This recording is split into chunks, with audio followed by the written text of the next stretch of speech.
Tim's just going to quickly explain the title of the podcast. Because John has a mental block on the title, and I figure that I'm about to introduce it. Yeah, by the way, so we did promise this was not going to be as rambling as the last podcast. And One of my pet hates is rambling beginnings to podcasts. Rambling. Yeah. Oh, are we on? Yeah, are we on? Like we beginnings to normally do. podcasts. Yeah. And another thing, I don't know if I mentioned it on one of these before, is I've noticed on those those adverts that come up on on doing it as well. YouTube. Yeah. It's that horrible thing where they show the person with the clapperboard. Oh, going, yeah. Or they show the outtakes at the end of a movie, like, "Hey, look, we're real people." Yeah. But it's that beginning thing, like, "Oh, I'm just going to clap." We started. Yeah. But it is anyway. We the reason is because we're just discussing. I don't know. John just said switch it on anyway. But anyway, so it's about the title of this podcast. Because I'm trying to explain why An A-Z of this is an ongoing debate. It's really... Before we go on, welcome, ladies and gentlemen, to the most hidden podcast on the internet. If you're listening to this, then well done. You found a tiny bit of treasure. We didn't want to be heard. It was you found the Dead Sea Scrolls Scrolls here. Mine was that someone might listen to this. Discovered this because Tim has managed to bury it. so even if you're searching. It does come up on YouTube. Anyway, people don't understand. Okay, let's cut to the point. Okay, right. An A-Z of Beatles is the title of this podcast, and John was saying, why is it? And I keep saying it does matter, and the reason is because otherwise it goes as the A-Z of the Beatles sounds just generic, whereas An A-Z of Beatles is deliberately slightly wrong, which is sort of kind of in keeping with the Beatlesque thing that they always sort of slightly did, just sort of slightly to be slightly absurd. So there is a logic to it, right? And it does matter to me, if no one else. In that case, anyway, welcome to An A-Z of Beatles. Yeah, slick. Where we go through the Beatles A to Z. Yeah. By letters. And now, if you haven't heard, if you've already heard A to B, if you've done so far, then bloody hell, because that's well done for finding it. But you'll know we're now on C. Yep, C. Did you have your hand up then? C. I thought you were holding your hand up to say, "Can I speak?" That's rubbing my nose. Oh right, okay. So anyway, we're going to crack on. Tim doesn't know what the subjects are. Yeah, that's worth restating. So John is just researched podcast. Yeah, as well. so just so in case anyone's new to this or whatever, John is a Beatle fan, but not quite as in love with them as I am. So and not as quite as obsessed and about it. So he fires me questions or whatever or names. I like the Beatles. I don't know very much about the Beatles. I come and ask Tim about the Beatles, and he explains the Beatles. Yeah, that's the gimmick. Right. So it's we were saying, oh god, there's too many things. There's not many C's. Is that right? Really? There's not many. Yeah. Well, really? Okay. Well, in a second we'll go. I mean, did you go alphabetically through the list? Because I mean, just song titles alone, there's got to be 30. There's lots of song titles, but I like to bring in other things. Okay. Did you go through any Beatle books to see C for, to see the glossary? No. Well, maybe I went through my mind in your research, in your detailed. Another thing I really hate. Just before we go, another thing I really hate about when I listen to a podcast that's about something I'm interested in is when the two presenters just riff. And I'm just like, just shut the fuck up. I want to hear about the thing I'm tuned into. I'm like that with guitar podcasts I check out. I lose patience after about 20 There's seconds. There's a Bowie one. We've just gone 3 minutes 30. 3 minutes of actually talking about the Beatles. Yeah. Anyway. Right.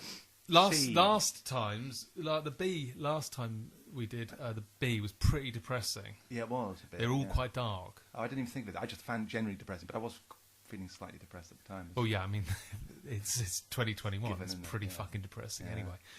So I thought we'd start with Chapman, Mark Chapman. Great, yeah, Mark Chapman. Yeah, okay, great. Let's kick off with that, and then we'll. He's the man. Okay, right. He's the man that actually generally never gets named. It's kind of interesting. It's in etiquette. No, I think fuck it. It's whatever. We're not going to change the world. I mean, you can find his name out obviously pretty easily, but it is quite interesting that there's a sort of I've never even seen anyone actually say this. Why it doesn't? But they always just refer to him as the guy who killed John Lennon. I think put your mic close to your mouth, by the way.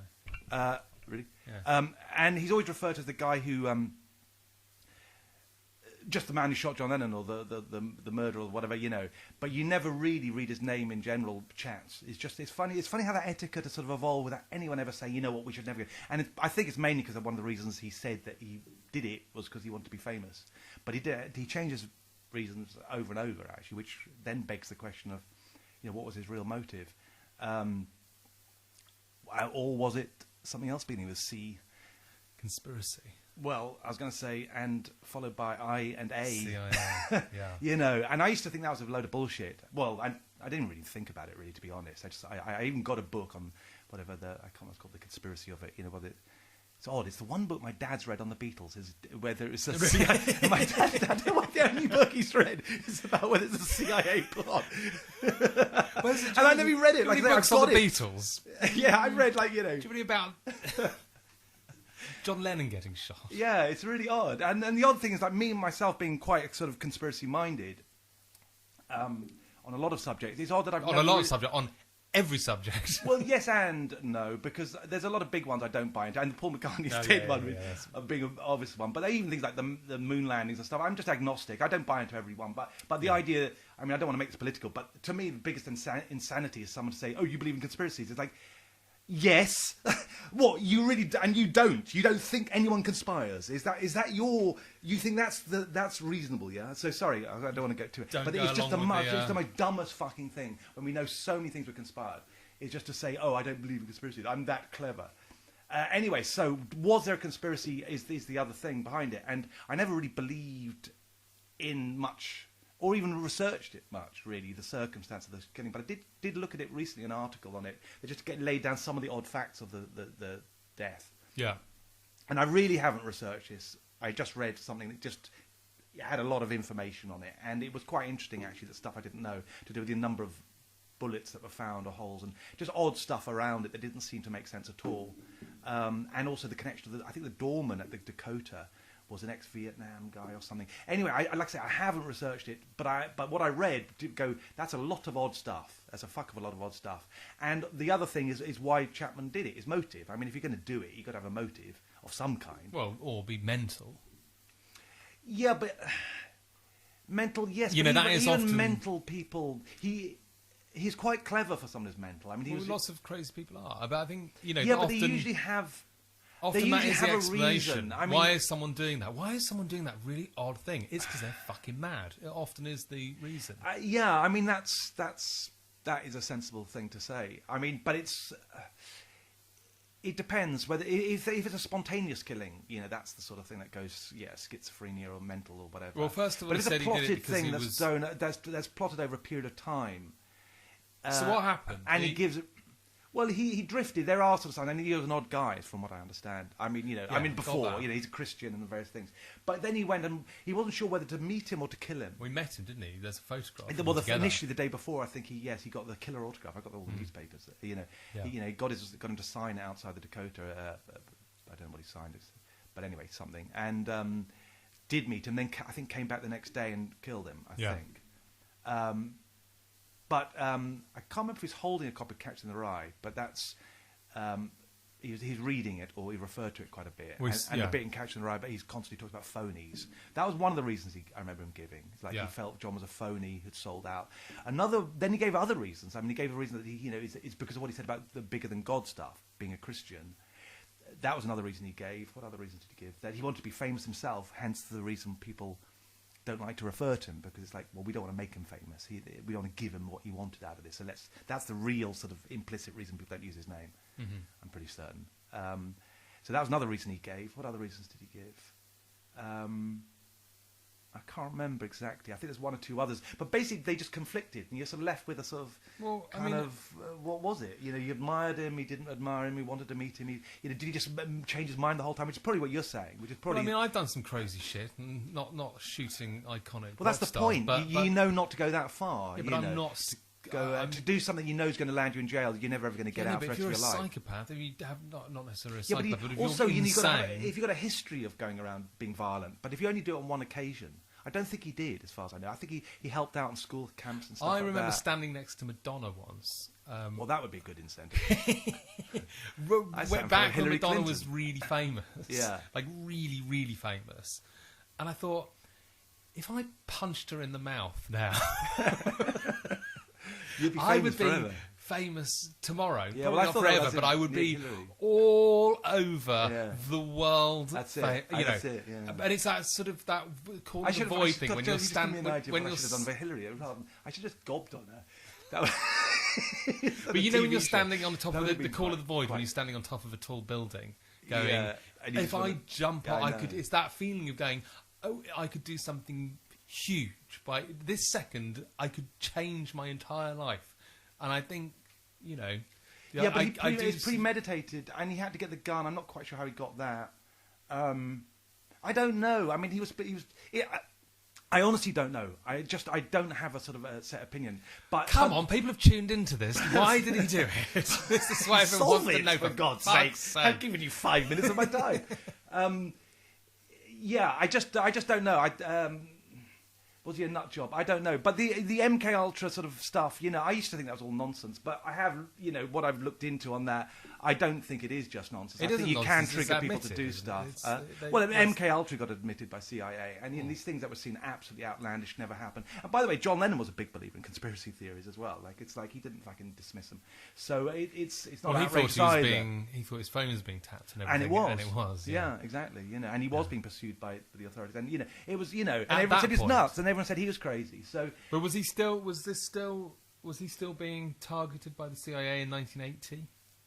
Well, it's a very good reason that he would have been. We don't know, really, I don't think. But it'd be almost amazing if he wasn't, really. Because, I mean, one, he'd been away for 5 years, and they knew he was a huge political figure. Not only was he probably the most famous musician in the world, really, him or Paul, I suppose, but he was political, and you couldn't control him. You never knew what he was going to say next. And if you are sort of, he's a sort of guy, a bit like Bob Marley and certain figures, they have a huge clout. If he were to suddenly say one day something, something off the wall, suddenly everyone would pay attention to it, at the very least. Yeah. Now, if he's suddenly been in retirement for 5 years, they were bugging him. They knew he's a threat to the establishment. They didn't want him in America. They had all these things that why would they not have wanted a guy making tons of money and living in America? Why did they fight for him not to have his green card? I mean, and they're using sort of a dodgy, dubious reason to deny it. Why would they go through all that trouble? What was their reasons for that? He's an asset to America. I mean, to have John Lennon a Beatle living in New York, I mean, you'd think that'd be great. So why did they do that? Yeah. It's got to have been because he was a political threat. They wouldn't have done it to Cliff Richard, would they? You know what I mean? You know that. Yeah. I mean, it's only these certain people that get targeted and have the problem. But he'd gone quiet, hadn't he? Well, he'd gone quiet for 5 years, and he'd just come out of retirement. That's the point.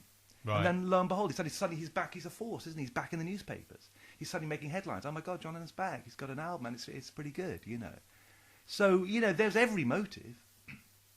I mean, like I say, I don't know. But I think to rule it out is dumb. Really dumb. Yeah. Especially, given that, Chapman has never really explained it sufficiently. And there is the Catch and the Rye connection stuff, which is known as an MK Ultra thing. Is it? Well, yeah, the person who tried to assassinate Reagan was carrying Catch and the Rye. They often have triggers for things, for MK Ultra, but they the trigger words and stuff like that. There is stuff, this is not like, I used to think this was just nutty shit, and then, I looked into it more and more, and sort of even looking how the brain works and how it does with trauma and stuff like that. And the brain does compartmentalise things and has these certain things, and you can actually trigger people into doing things. And there's lots of things you can do with, I don't want to go into this too much, but you can manipulate people's thoughts to certain degrees. And who knows, we only know what's been released, the information. We don't know what research papers they've got deep in their vaults that they haven't yet released. So, it's possible, at the very least, I would say. See. Should we move on? Go on. The rest are less miserable than this. Okay. So why do we do Can't Buy Me Love? Yeah, that was the first C that came to my head. Gosh, I'm just moving my mic. Can't Buy Me Love. What could I say about that hasn't already been said? Ah, great. No, I'm just trying to think. Can't Buy Me Love. Well, it's the opening of the Hard Day's Night movie. Is it? I'm pretty sure. No, it's Hard Day's Night is the opening. I don't think it is. Or is it? Yeah. I should know this, but I've only actually seen it 3 times or something, and not for many years. Maybe I thought it's not. Oh no, you know what? You're right. It's towards the end. It's the one they're running around, isn't it? That's a great scene, actually. It's later on in the movie where they pastiche the goons, actually, and they're running around. It's shot in Hammersmith, near where we are. Is it? Some of it is, I think, on the fire escape, and maybe I can't remember all the locations. I think they mix a couple of locations, but I think some of it's Hammersmith, I think. But it's when they run and they start in the field, and you've got a sort of a helicopter shot of them running around, falling down, which is inspired by the goons because they used to do that. What's it called, that film that's the bed sitting room? No, there's one that's famous, the short film about running or something like that. Them doing sports, and it's all sped up in the early days of film, and when they're experimenting with fast. stop frame or whatever, and it was kind of the running, jumping, leaping film or something like that. That sounds about right. Is that it? Which they're interesting because the Goons connection people don't often notice, but they were huge Goons fans. Yeah. And the Goons were produced by George Martin because he did comedy. So can we trace it all back to Spike Milligan? You can trace a lot back to Spike Milligan. We can Python. Well, they interconnect throughout, really, because before Python that? comes back before. Who's before what? Well, I'd say before the Goons. Yeah, who was before Spike Milligan? Goons, in case you're listening, especially in America or something like that. The Goons was a radio show. Do they know the game? Peter Sellers. Yeah. Peter Sellers. Who else was in it? Spike Milligan, Harry Seacombe, Peter Sellers, and Michael Benty. Michael Benty. That's right. Yeah. I think that's them, all of them. No, I think it was mainly three, wasn't it? Well, I think one left. Well, Benty left. Did he? Yeah. Anyway, it's a radio show when John Lennon was a kid. Everyone listened to it. In those days, there were, it's like TV in those days, like Top of the Pops. There'd only be certain shows, and you'd listen every week. Like everyone watched Top of the Pops that I knew every week, and they all listened to the Goons, and that was one of the things that sort of united the Beatles, I think, among many other things, and their humour, all that kind of pun stuff, and even An A-Z of Beatles, in its subtle way, is a sort of reference to that slight, silly pun stuff which John Lennon was so into. Had a big influence on him, along with things like Lewis Carroll and stuff. I mean, it really does. Spike Milligan is the one who kind of. Who was sort of also actually talking of mental illness, was clearly sort of very thin-skinned and was in World War II and ended up in a sort of loony bin of sort of way, not to use the politically correct term. He was a nutter, he ended up in a loony bin. I don't know what you call it, but anyway, he had psychological problems. Quite fucking understandable given what he went through as well. But anyway, he then did the Goons. Anyway, so it's very influential. The Goons then influenced the Beatles. Then Goons sort of had a big impact on Monty Python. Everything that sort of strange, it was the first British humour in oddness. General. British humour is always America's always going about. Oh, it's so wacky, British humour. It's like why? Because we're not essentially that wacky. I don't think we're any more wacky than Americans, really. Yeah. But why have we got this reputation? I think you could probably say it's the Goons, really, because it's like what started it. I don't know of anything before that. You had musical and other sort of comedy before that, but I don't think it was renowned for being. It wasn't surreal. It wasn't surreal. Yeah. That sort of yellow and that surreal thing, exactly, and then it influenced them, and then George Martin, who had recorded them, because they did a couple of comedy records, and Parlophone was a comedy label, which was... I've just thought of another C. Brilliant. I'll tell you in a second. So Parlophone... thank God, the podcast has been saved, everybody. Don't turn it off, it's been saved. We've got a third C. Yeah. Excellent. Okay, carry on. And so Parlophone was a comedy label, and then the story's been slightly kind of mythologized a little bit through various books, but basically the reason that Epstein had given up. I'm now mixed up on that pronouncing him Epstein or Epstein because he's always been pronounced Epstein, but lately it's actually Epstein who used to. So I'm still veering between how to pronounce it. But anyway, he had run out of labels to take him to, and then someone on Oxford Street went to cut a record, then said, why don't you try George Martin at Parlophone, because he's apparently looking for a rock and roll band. And Parlophone was a comedy label with the Goons and people like that on it. And so he went and tried them, and the famous story is that the thing that clinched it for George Martin was. It's a very old story, but basically he gave him a list of all the stuff that he didn't like. So, I think you need to work on your timing, boys, and you're a bit unsure about your amplification and whatever else he might have said. And then said, is there anything you don't like? And then George Harrison, who was 18 at the time, goes, well, I don't like your tie for a start. And this, bearing in mind they were all meant to be in awe of the EMI and everything, and suddenly it went silent for about 2 seconds. Suddenly everyone burst out laughing. And according to the engineer, he said that literally his words were like, the next 15 minutes were just pure comedy. He said, I had tears rolling down my eyes at the end. That's how funny the Beatles were. Yeah. Forgetting just the music, that they could make people laugh that much at the age of 18, 19, to reduce the whole room to tears with comedy. I mean, that says a lot about them as people. Well, when you watch the films... That they weren't just remarkable musicians, they weren't just really good looking, they weren't just all these things that they tick box after box as being the best. Yeah. They were also the funniest band. Yeah. And they're also amazing actors. If you look at Hard Day's Night, going back to bringing it back to them, I mean, the acting in that is fucking extraordinary. You'd think they were trained actors. Well, on the train with Wilfred Bramble. Is it Wilfred Bramble? Yeah. It's fucking He got arrested close by here. Yeah. I mean, there's the scene with John Lennon in the... When he crosses on the stairwell with the girl, he goes, "It's you, isn't it?" And he goes, "Who?" And do you remember that scene? And he kind of plays that. It's not you, is it? Oh, it is you. And he goes, "No, it's not me." Or whatever. It's a couple of people said it's like the Marx Brothers, and it is like that. And it's sort of a lot of those scenes. It's just astonishing that they could just suddenly just become great actors, all four of them, just like that. Yeah. on their first film. Yeah. And, they just thought it was just going to be a little pop movie, like Cliff Richard films earlier, just as, oh, yeah, we'll have one guy and he'll have a remote. And suddenly, lo and behold, they become the Marx Brothers. And then they don't do it again. They do one more movie and then go, no, we're bored of that. Yeah. It's just everything, about them and whatever. It's just astonishing. But then, the George Martin connection must have been, I've never even really seen it spoken about. But, him being the Goons producer, they must have talked about that. And it influenced John's songwriting, particularly John's, but their humour. Also things like, I'm the Walrus, like I say, songwriting, but lots of things that they did with random. They used to talk about random, which I'm trying to think. Actually, no, that's more of a Stockhausen thing. But there are lots of things where it kind of came into what they did. And then later on, after they split, I'm trying to think of the Monty Python connection, but certainly, George Harrison had played a big role in sort of financing, films. Life of Brian, for particularly, yeah. Well, I think the Python connection is the Beatles. The Python started just as the Beatles finished. Yeah.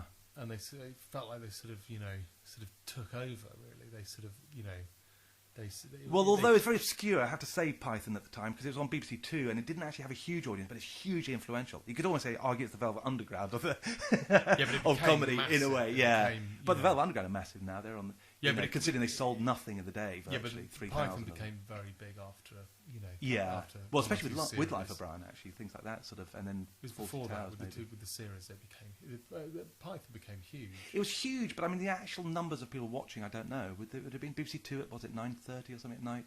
I mean, I think everyone talked about it, but I don't know if it would have been. It's not the Two Ronnies or the other big shows that really had sort of 20 million people watching every Saturday. I can't imagine Monty Python. It wasn't even on the weekend. I think it was on a Tuesday or something. It went out. Maybe, I'm not sure. Anyway, I don't know. I wasn't born. I think Q followed that, which was Spike Milligan's show. Q was before it. Was it? Because Q and after it probably was it? Because that was going parallel, wasn't it? Q was very Python. Q was just before Python. Was it? I'm pretty sure Q just. I'd like to Google this because I'm probably wrong, but I'm pretty. You might be right because all the series. I think Q started just before it, and they went, "Oh fuck! Have you seen what Spike's Is that right? doing?" That wouldn't surprise me. Spike Milligan's another thing that's interesting about Spike Milligan is that when punk came along, when political correctness came along with sort of the alternative comedians. And they were suddenly being, we're really against sexism. They for example, they basically destroyed Benny Hill's career, and he's very, if you don't know him, right, I mean, he's about as harmless as you can get, but that was sexist, no, we don't. Yeah. And meanwhile, Spike Milligan's show still ran throughout this, and he actually had topless women in it, which is way beyond. And blackface, gosh, that's true. All the time. Yes. And like, Hitler as well. Hitler, blackface, and tits. Yeah, and they just all went quiet. They didn't say a word about Spike Milligan. When we get on TV... Hitler, blackface and tits of Tim Briffa. It's extraordinary, but it just shows the hypocrisy of these people. It's like because basically they probably just thought we can't really diss Spike Milligan because that would be really unfucking cool. Well, Spike Milligan had been blown up and he used to refer to people as wogs and stuff all the time. It's incredibly racist. It was astonishing. I mean, But I think they just thought it was slightly mad. Have you seen Q recently? I have looked at it once in a while. It was never very funny to start with. It's insane. Yeah, I mean, it's like they're given... It's complete. It's punk, actually. That's why I kind of had punk in my head. Because it was punk, really. Python is got a sort of element of it's got a bit of footlights and a bit intellectual. Whereas Q, because Spike Milligan's like sort of in his late 50s as well. That's another thing, crazy old man.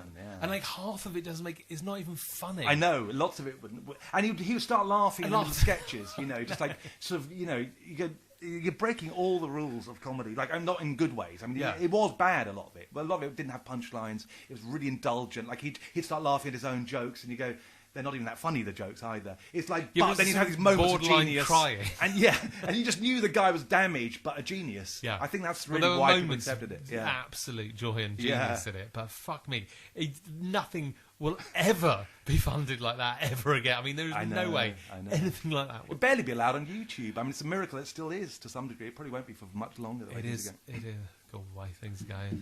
Anyway, shall we move on from? Shall we move on we've gone off? Yeah, the one I was thinking, which will link to the Goons in a way, is which I only found out about recently, is the Christmas albums. Oh yeah, Christmas singles. Singles, yeah. Flexi discs, yeah. Oh god, they're brilliant. I didn't know anything about. I didn't know they existed. Have you got them? Well, I haven't got them because they were only on flexi discs originally, and they're very, very rare. Right. But I know them. They're all on YouTube if you haven't heard them. I mean, they just did one fanzine every year, so it came free with the Beatle Monthly. I got the Beatle Monthly when I was a kid, by the way, even though it was after they'd split by years. But there's the one thing I used to order once a month, the reissue of the Beatle Monthly. Right. They started reissuing it when I was a kid. And so I must have been a very strange kid, because this was during punk and stuff. It's like, subscribing to the Beatles during punk. The Beatles month. I had a sitar, by the way, as well, when I was a kid. During punk, I bought a sitar from India for my guitar teacher. He came over with a sitar he got from an airline pilot for 30 quid or something, 35 quid, a genuine bought from Bombay. That's what I was doing. And I had a kaftan as well. I wore a kaftan at boarding school with a sitar. I know you say you weren't posh, but Timothy, it's your sitar lessons. Put your kaftan on. Yeah. So what's on them? It's just them talking, isn't it? Well, I'm trying to think what's on all of them, because they'd usually go, "Hi, it's the Beatles. Hello, it's John here." Whatever it would be, and a bit of that banter.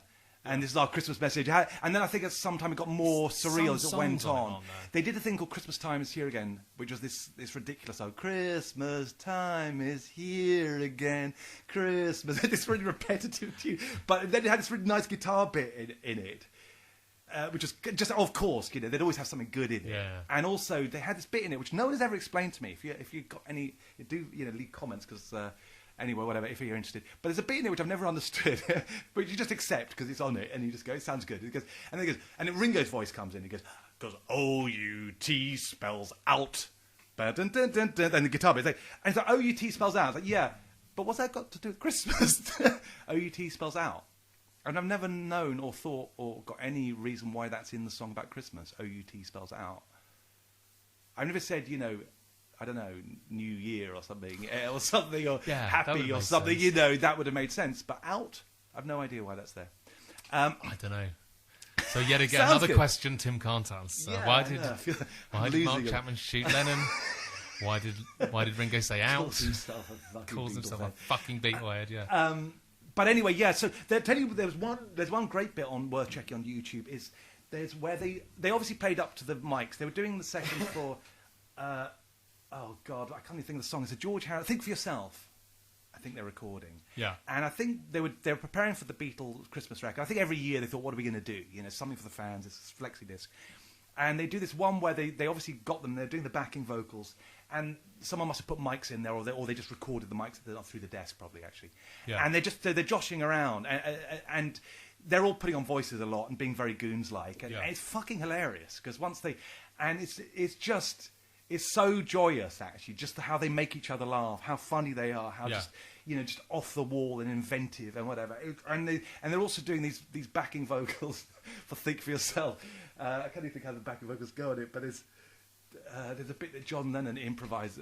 It's a W, something about W, do a W, waddy or some stupid fucking thing, and it's just so fucking funny. But you have to listen to it. And what I saw actually recently under the comment section under this, because it's like people actually listen. Like I listen to their drum takes on their own, that's how anal, like I say, Beatle fans are. I can listen to I listened to a whole journey back. Actually, I did a 2-hour journey. I was listening to just outtakes from of Rain, a B-side of a single from the B-side of Paperback Writer, just like the backing vocals alone, and then followed by just the bass part alone of a B-side from 50 years ago.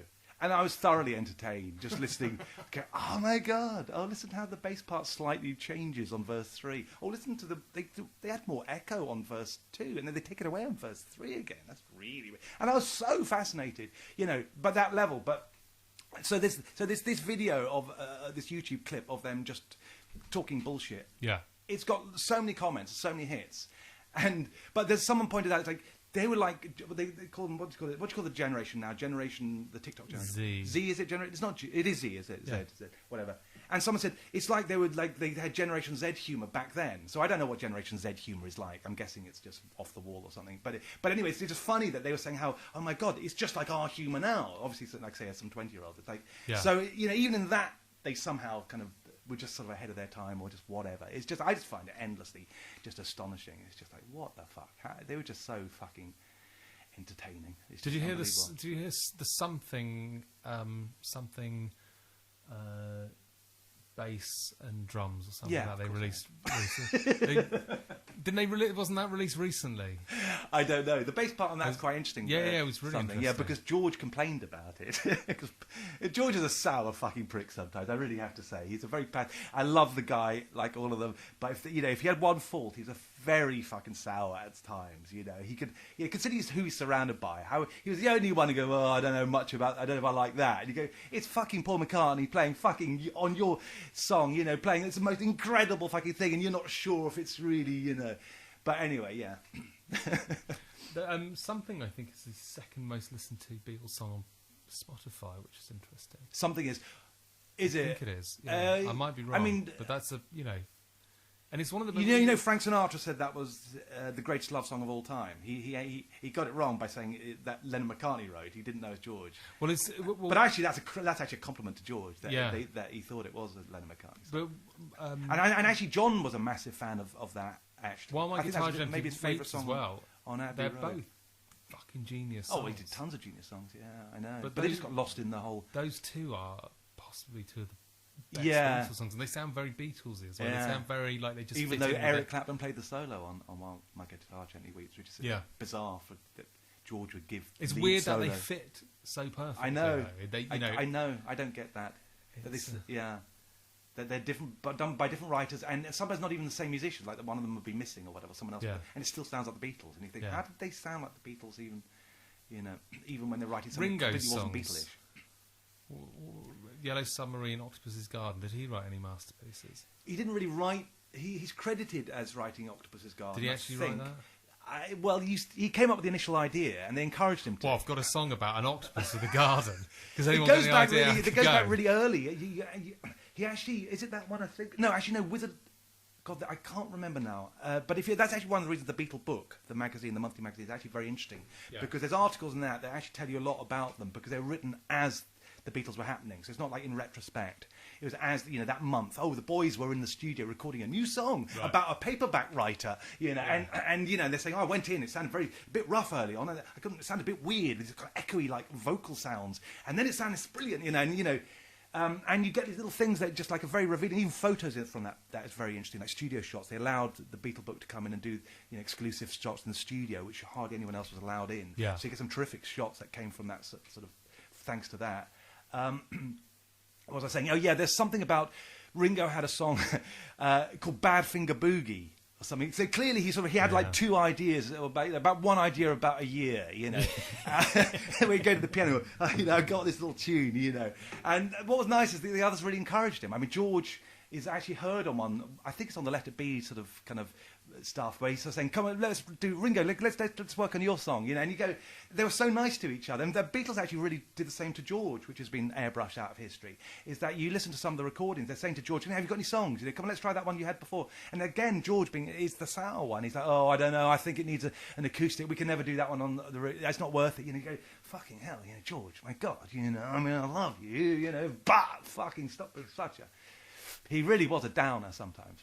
The thing that really annoys me about hello Beatles fans. The thing that really annoys me about George Harrison is that fucking in the material world thing about him being really spiritual. I know we've talked about this before, but there are all these people like all his acolytes, people like Eric Idle, and people go, "Oh, he was such a spiritual man. He just really didn't live in the material world apart from in his massive fucking 48 mansion."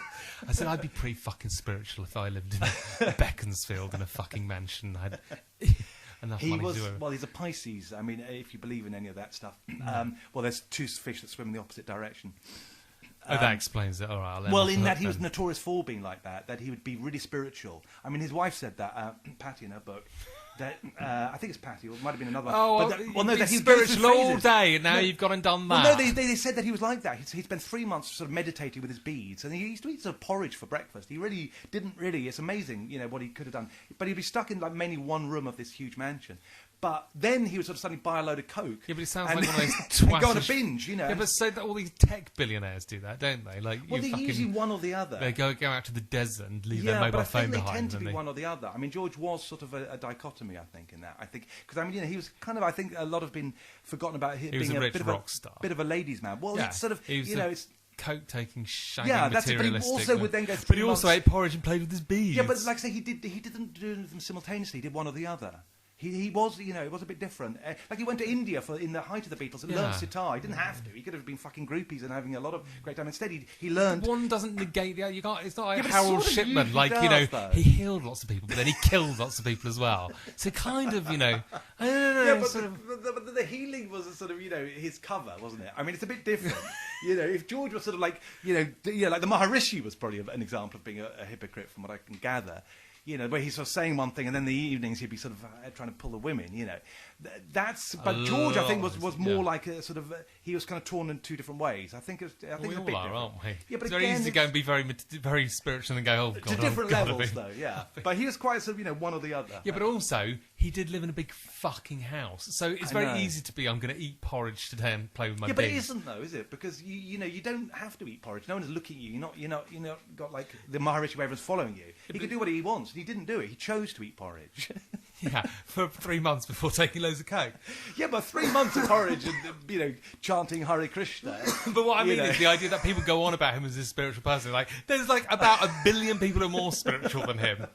He just happens to have... he's unusual in that he was a multi-millionaire who lived by it. I mean, even he did do it quietly. He didn't make it like a big deal about it. He did quite a big deal about it. But he did set up the Natural Law Party and bang on about it. He financed he paid for the Hare Krishnas. Their temple or whatever it was. I can't even remember what they did. Or donated a big fucking mansion for them when he was sort of broke. In the same way as he had financed Life of Brian and mortgaged his own place. He lived by it, and he didn't. And when he financed Concert for Bangladesh, which was he basically paid the tax bill. And he didn't have to, and he didn't sort of say to everyone, "Hey, everyone, make a big headline. I just want to announce that I'm going to do this wonderful grand gesture." He just did it quietly. So he was very, very. The thing is, he just feels like the epitome of sort of rich 60s rock star who dabbles a bit in spirituality. And takes but that's a thing. I don't think he does. I really don't think he does. I think there's lots of people who do that. You get the sort of these kind of tech billionaires who take yoga classes and then secretly are off to these whatever parties and doing whatever else. That's more your classic hypocrite. Or just I want to be in touch with my inner self. Madonna, it would be your classic fucking I wear these. I tell you who else is really and I do Pilates and all that kind of shit. And then they're the complete fucking hypocrite. And they have all the. Do you know who else is a complete hypocrite? Like spiritual, like obsessed with spirituality, and then goes and does the most recklessly hedonistic shit. Who? Me. So. Yeah, but again, you're quite fucked up. I mean, it's not like a hypocrisy. It's just messed up. Beg your pardon. Yeah, but it's I mean, it's not. But it's not faking it. It's you're not faking it. You have a sort of it's like John was pro peace and sort of had violent fantasies, which he admitted to. It's like that's not necessarily being a hypocrite because he told people this. I think that's struggling with your demons. I think that's a slightly different thing. Yeah. Is it, true. Oh, by the way, sorry, I just want to just quickly go back, if I can quickly, because we're talking about Ringo and Go on, songwriting. I've got to go to the gym, so hurry up. Sorry. That's how committed we are to this podcast. Right, we've got 10 minutes. We've got between. I've got to go. What I was going to say is like the Ringo thing. So he did this Badfinger Boogie that became, I can't even remember whether it became Octopus's Garden, but basically about 3 years later, the same tune, and became that. It also must have given rise to the name Badfinger, the band that was signed to Apple. I'm sure they took it from that. But there's a couple of things like that, and he's sort of notorious, But there's a really funny sketch on YouTube again by Peter Serafinowicz, if you know him, Peter Serafinowicz. If you can, whatever, I might put it in the blurb, whatever. Who does these brilliant Beatle pastiches, and the music he does is by Matt Berry, who's in. The IT crowd. Yeah. Matt Berry's a genius musician, actually, really, and really he did this brilliant, really, really good, And he sort of wrote these songs. There's lots of the little pastiches that are on YouTube. Some are on his TV show, but I think mostly they were just ones he shoved on YouTube for a laugh. Yeah. And there's this one called Ringo Remembers, which is Ringo tells a story about. And so then John said, and he does this great Ringo impersonation, but there's one about how Goldfinger, how he's asked to write the theme tune for Goldfinger. And you really got to look this up. Ringo Remembers Goldfinger. If you Google that on YouTube, you'll find it. And it's really, really funny. But the punchline at the end, I'm not going to spoil it for you, but it relates to exactly what I was saying about taking a little while to finish a song. So you watch it and you'll get the joke. And then look at his other stuff because they're brilliant. Go on. Yeah, it is. Right. You were going to bring something up just then. dead air. Yeah, it's relevant. It's irrelevant now. It would be very odd for me to carry on and tell you what it was. At the time, it would be great. Sorry. But no. I think it was good we left it behind. I was going to say the credits. Lennon, McCartney, Lennon. Now McCartney has switched it round. Has he not? Has he not? No, he wanted to. He wanted to switch it on round. certain songs. Not all of the songs. Not all of the songs. He had a slight point. I mean, it's one of those ones that looks really, really petty and whatever. And it was silly. It's been Lennon and McCartney forever.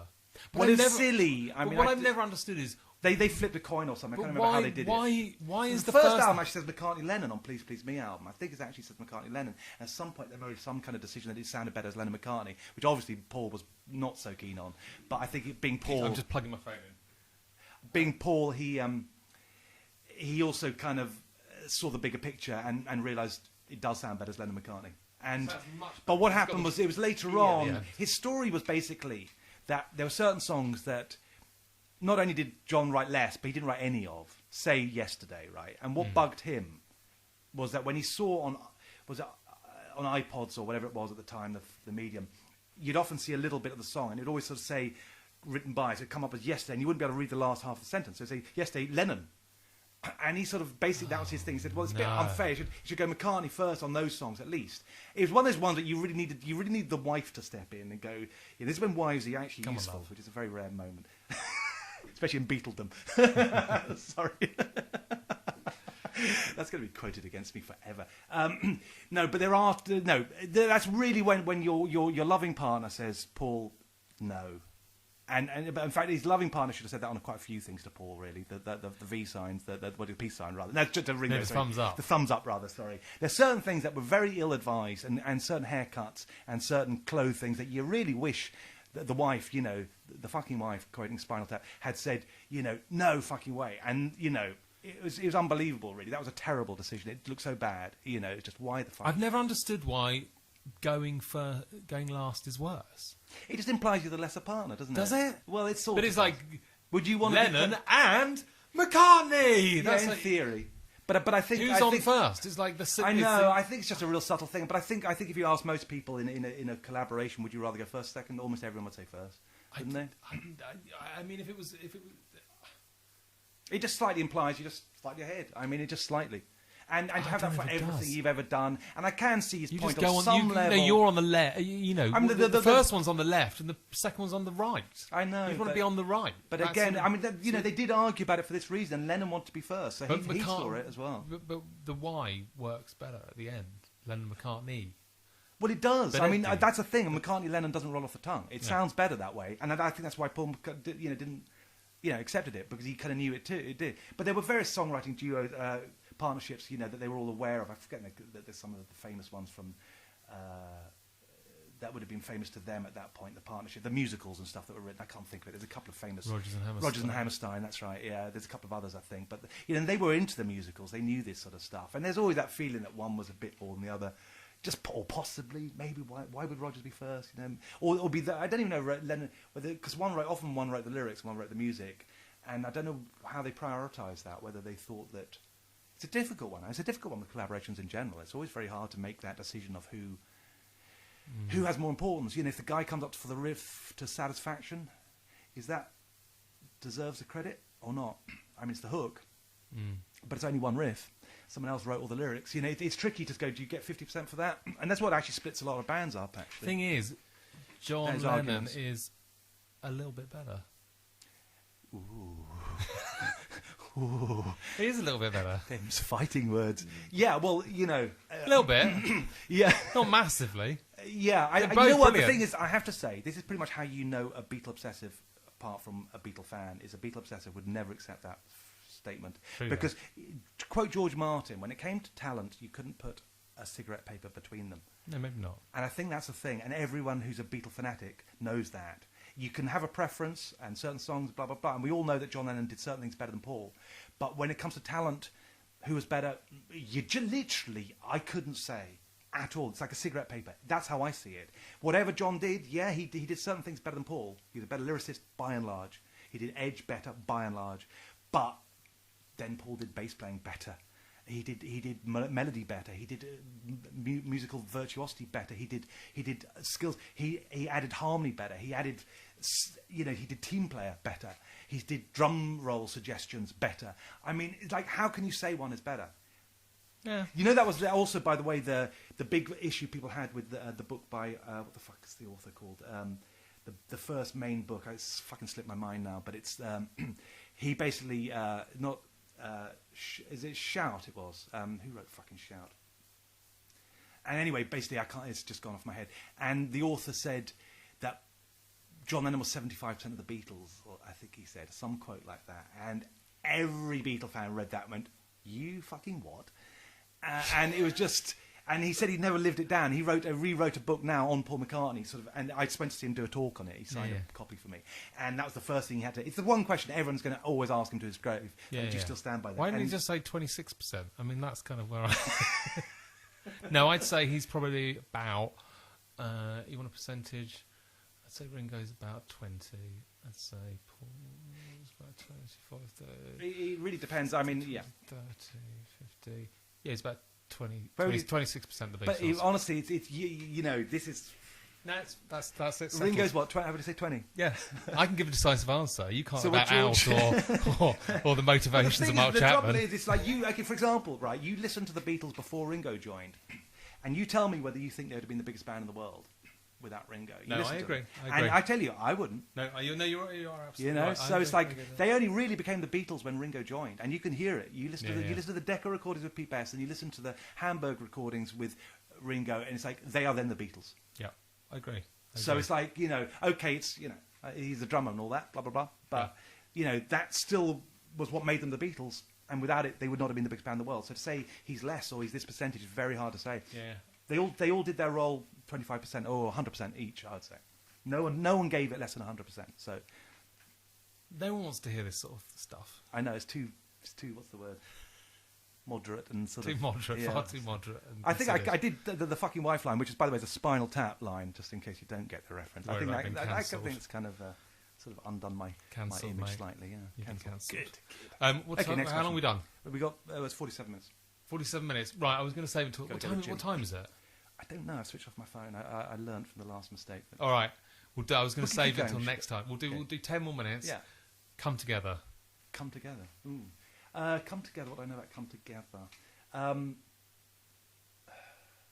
It's very interesting actually when you listen to the recordings. That one of the things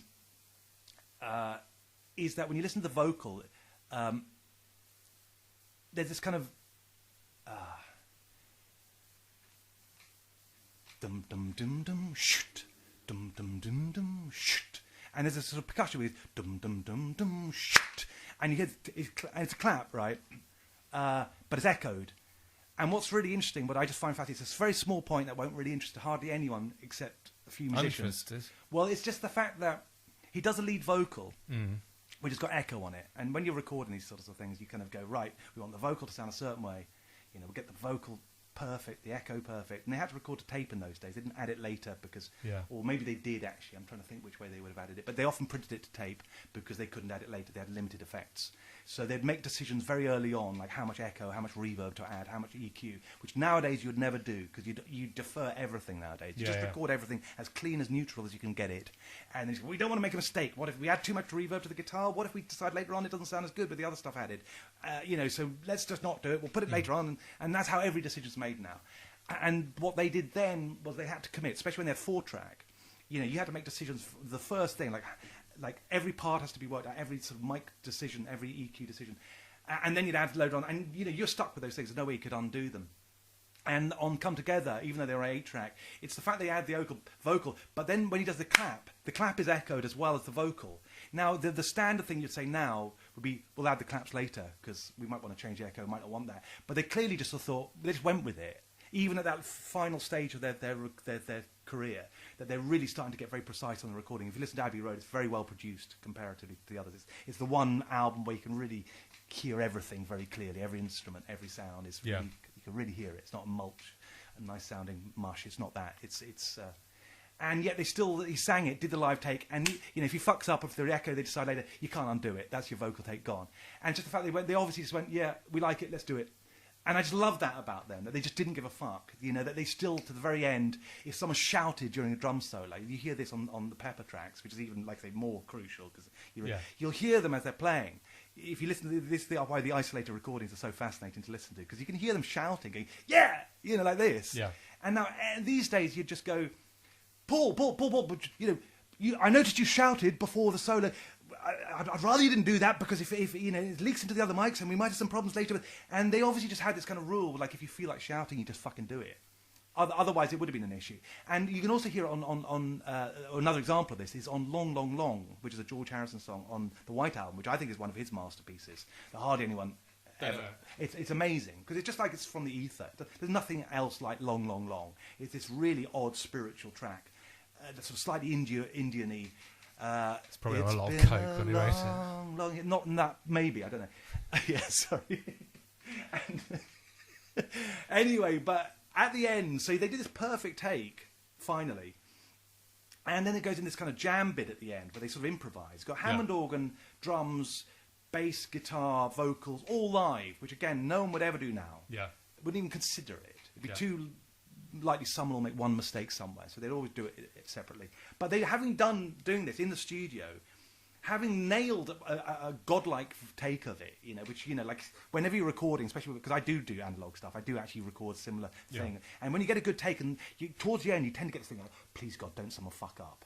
Because if someone knocks something, or you make a mistake, and especially yourself, you go, I've got a solo coming up, shit. It's sounding fucking brilliant. If I fuck this up, I fucked it up for everyone. We're probably never ever going to get a take as good as this one. You kind of know when you got the magic one, because all the ones before it are not there. Usually there's one, everyone just goes, that's the one, you know. And so they nailed it down. And then when it comes to this sort of improvised bit at the end, George is playing his guitar. He gets the mic, he gets his guitar and uses the microphone itself as a slide. Uh-huh. So he's actually rubbing it not just against a random object like the mic stand even, or something like that, or whatever. Or anything, you know, which you might do, or you pick something up. He actually rubs the mic, which is really dangerous, because that's going to make a horrible sort of sound on the recording potentially. You just going to get or something, you know. Yeah. But he just doesn't give a shit, and he just does it. And then at the end, you hear this wine glass. I think there's a vibration thing, and a wine glass that's on the thing they were drinking topples over, I think, and you hear a glass smash at the very end of the recording. It just rolls off but it's the fact that they would take that risk, having nailed down the ultimate take. They still didn't, you know, restrain themselves. They didn't go, I'll be cautious here. Yeah. They went, no, I feel like doing this. I'm doing it. And they must have all had that attitude all the time, and they must all trust it. And that, to me, is that's kind of trusting in instinct, intuition, and just saying, this could fuck it up, but, you know, you can't be cautious. It's like being a comedian, where if you start worrying what you're going to say next, whether it's going to go down wrong, you're never going to be really funny. You know, the only way to be a genius is to just say, right, here goes, you know. Yeah. Or, you know, I'm just doing it. You know, that's the way. And the fact that, like I say, they did that to the very end, I just find that so sort of incredibly admirable. Yeah. That they never played it safe. Yep. Fantastic when you hear it. It's just amazing. Fuck yeah. Long, long, long. Long, long, long on the White Album. Not heard it. Fine. I'll listen to it. Yeah. Right. I'm going. Okay. I think you've got much more important things in this podcast. Oh, fuck, loads more important things in this podcast. Yeah, I need to go and buy a protein bar, a cup of tea, and I need to go to the gym. Oh, fuck. Well, yeah, let's end it now. I said it. How long have we got? Well, we've done 53. I mean, there is... I think that's a perfect take. Okay, I think that's the magic, you know... It's the magic take. That's the magic take. Except we fucked it up. At the end. Wine glass. Okay. All right, thanks. Goodbye. Bye. Bye.